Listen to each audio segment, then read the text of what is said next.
বিশ্বের কোথায় কোথায় সন্ত্রাস মাথাচাড়া দিতে পারে, কোথায় পরিস্থিতি কতটা বেগতিক তা নিয়ে বার্ষিক রিপোর্ট পেশ করল আমেরিকা।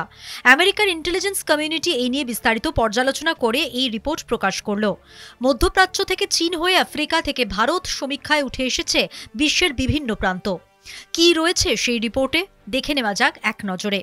ইয়েমেনের জঙ্গি সংগঠন হুতি নিয়ে সবথেকে দুশ্চিন্তা প্রকাশ করেছে মার্কিন মুলুক। লোহিত সাগর এবং ভারত মহাসাগরে বাণিজ্য তরীতে বোমা ফেলেছে তারা। তাদের আক্রমণের লক্ষ্যে আমেরিকা, ইউরোপ এবং ইসরায়েল। এদিকে এই রিপোর্ট পেশের পরপরই শোনা গেল ইসরায়েলের প্রধান বিমানবন্দরে ক্ষেপণাস্ত্র হামলা করেছে হুতি। লস্করে তৈবার মতো ভারত বিরোধী জঙ্গি সংগঠনও আমেরিকাকে চিন্তায় রাখছে। 2025-এর এই রিপোর্টে বলা হয়েছে লস্করে তৈবার আল কায়দার সঙ্গে বহুদিনের যোগাযোগ, সেই ব্যাপারেই ভয়। পশ্চিম আফ্রিকায় আরও বেশি পরিমাণ জমিতে নিয়ন্ত্রণ জমাচ্ছে আল কায়দা। সাধারণ মানুষকে ভয় দেখিয়ে, লোভ দেখিয়ে ঢুকে পড়ছে তারা।